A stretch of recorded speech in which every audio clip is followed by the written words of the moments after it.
habari ya TBT leo ni Alhamisi bwana, na nimeanza mapema mapema sana.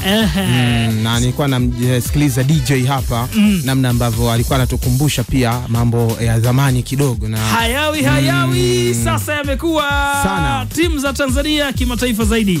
Hapa tunazungumzia Simba na Yanga na nyinginezo, ndio? Sahihi. Tumejiandaje na mchakato utaendaje? Bwana, kwenye bench la ufundi hii leo tuangazie kwenye vilabu vya Tanzania. Wekundu wa Msimbazi Simba bwana, hii leo watasafiri kuelekea pale nchini Eswatini kwa ajili ya kukabiliana na klabu cha Singizini Hotspurs, mchezo ambao utachezwa siku ya tarehe 19. Na Simba wanasafiri hii leo wakiwa na mwalimu mpya, mwalimu Dimitri Pantev, ambaye amepata nafasi pia kucheza michezo ya kirafiki kadhaa kwa ajili ya kujiweka kikosi sawa kuelekea kwenye michezo hiyo. Singizini ni timu ya aina gani? Singizini ni timu ambayo imepanda daraja msimu wa 2022-2023, na baada tu ya kupanda daraja ilishika nafasi ya 6 kwenye ligi kuu pale nchini Eswatini, na baada ya hapo imekuwa pia na muendelezo mzuri baada pia ya msimu uliofuata, nikimaanisha msimu 2023-2024 kushika nafasi ya 3. Kwa hiyo utaona namna ambavyo Singizini ilikuwa inapata mafanikio kadhaa, lakini kupanda kwake daraja ni timu ambayo ilinunua hisa ama ilinunua hadhi ya klabu ya Vovo FC kutoka pale Eswatini, na baada ya kununua Singizini wakaingia ligi kuu ya pale Eswatini. Msimu 2024-2025 umekuwa ni msimu tofauti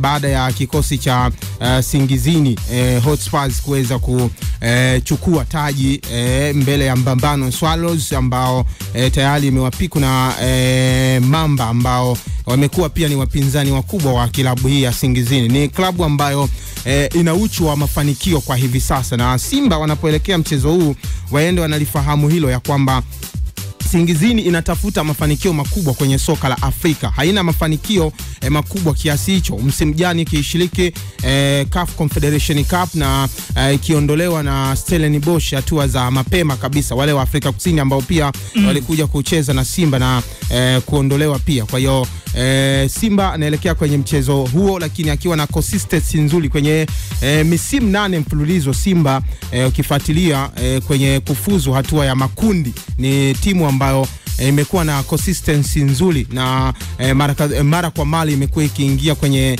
hatua hiyo ya makundi na kufanya vizuri. Kwa hiyo sioni shaka kwa klabu ya Wekundu wa Msimbazi Simba kwenda kufanya vizuri, japo mchezo wa nyumbani ni michezo migumu, hasa kwa aina timu ya Singizini ambayo tumeiangalia kwamba ni timu ambayo imekuwa na mafanikio kila mwaka ama kila msimu imekuwa ikibadilika. Imeanza nafasi ya 6, msimu jana ikawa nafasi ya 3, msimu huu imechukua taji. Kwa hiyo utaona namna ambavyo pia ni timu ambayo mafanikio yake ni makubwa kweli kweli. Kwa hiyo Simba waende na tahadhari kwenye mchezo huo. Ni mchezo mgumu, ni mchezo ambao mwalimu Dimitri Pantev pia anapaswa kuketi vizuri na kuzipanga mbinu zake kwa uzuri zaidi. Na jana pia msemaji alisikika akizungumzia issue ya 50-50 kumkosa Musa Kamara ambaye ni golikipa wa kikosi cha Simba. Aliitwa kwenye timu ya taifa ya Guinea kule, lakini hakutumika kutokana pia na majeraha ambayo yuko nayo. Pengine leo pia tungoje taarifa ambayo itatoka, lakini Simba pia wanaendelea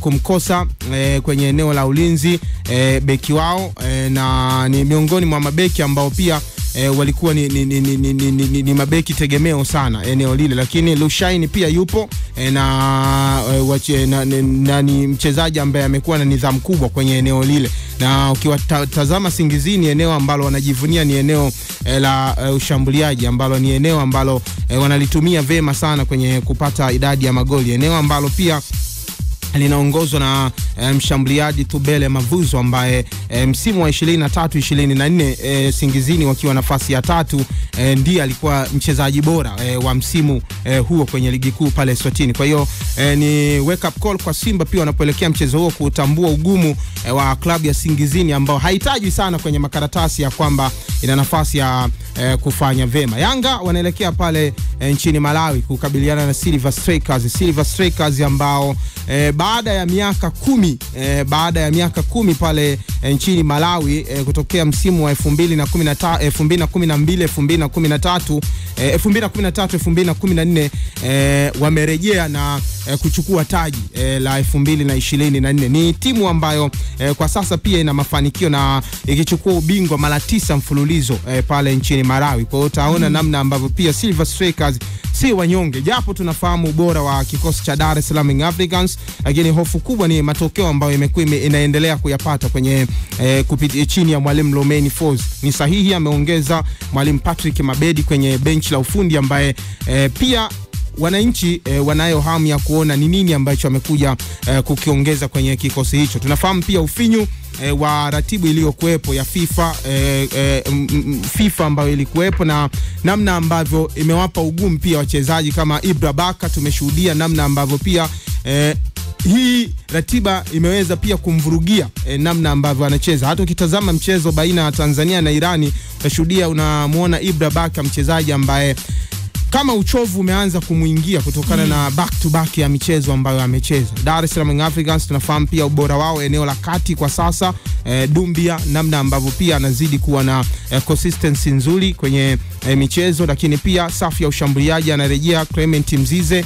Ni mchezo mzuri tunatarajia Jumamosi ambao utachezwa pale nchini Malawi, na Silver Strikers ni timu ambayo ina upinzani mkubwa